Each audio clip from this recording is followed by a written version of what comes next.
All right, War of the Roses here. Mojo in the Morning Show.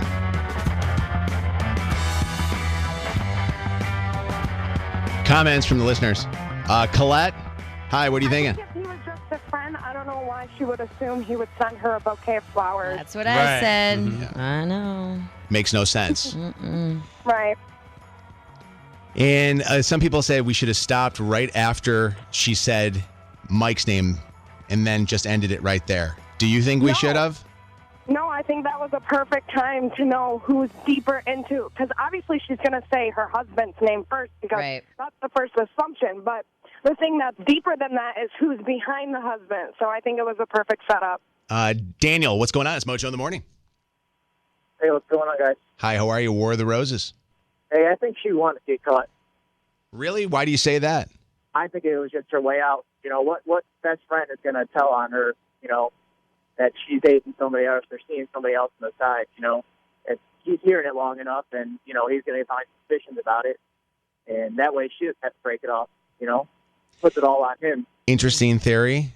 I do find it interesting that a friend of hers was the one that kind of tipped him off the first time, but then it was other friends. And then I also find it interesting that nobody walked up and said anything to her when she was out with this guy. Rachel, what's up? It's Mojo in the Morning, War of the Roses. We caught a female cheater this morning, which is making a lot of people on Twitter and text happy. Yeah, I just think that if it wasn't something like suspicious, she would have told her husband, like, oh, I'm going to hang out with Josh. Like, she'd know who this guy, or he would know who this guy was. You know, it wouldn't be a secret. When you're having to lie about it to cover up who you're going to be hanging out with, it's instantly suspicious. Exactly. Like, my boyfriend knows who all my friends are, you know? Like, it's nothing, you know what I mean? It's just weird. Yeah, I'm not going to lie. If Chelsea's out with a guy, I would hope that she would at least explain it to me beforehand so that I didn't have people coming up to me saying, hey, saw Chelsea out with some guy, and I would go, oh. And then you look like a fool. Yeah, especially if it's, you know, somebody. I mean, I get she goes out with guys. You know, she's got things that she does in her life. She volunteers and does all this stuff. She's going to have lunch. But if it's something where they're going out on a Saturday night when it's supposed to be with the girls, that's where it gets a little awkward. Tanya? I think that her friend wants her husband, so she's starting stuff. You guys, that's a lovely thought, but then how did it check out that she said another name besides her husband's? Because Josh is just her friend. Okay. Yeah, that would be fine if this was the one woman that kept going to the husband, but he had his buddies coming up to him too, saying the same thing. I always love whenever the War of the Roses happens and the listeners are not satisfied with what it is, and so they have to turn it to make it even more dramatic than it already is. Yeah. I don't buy that at all. Okay. Well, All right. That's what my theory was. Okay. Thank you for the call. I appreciate it. Okay, bye. Jackie, what's up? It's Mojo in the Morning.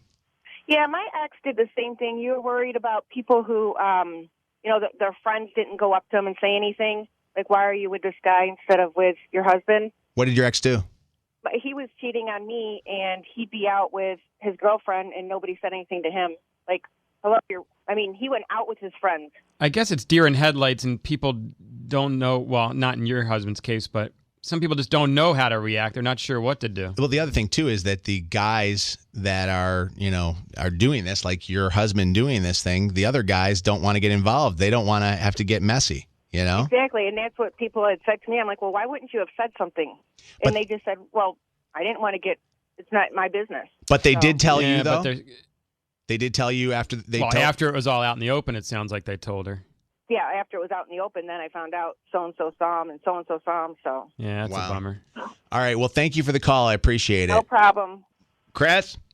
Hey, good morning. What's up? Yeah, I think she got caught pretty red-handed. She seemed pretty flustered, and, God, I think the guy spoke way too soon. I know. That drives me nuts. I wish you guys could filter him a little better, because I think if you guys had just at least another minute longer to kind of dig into it, because I would have followed up next with, it looks like we have a Josh here, but is it kind of a romantic note you think I would send? and go from there. But we don't. The technology doesn't allow us to wait. mute. I can't mute his phone. He's got to do it. And you know what? I would probably do the same thing if I was listening to my wife talk about some other guy. We coached him to sit quietly and let us do our work, but it doesn't.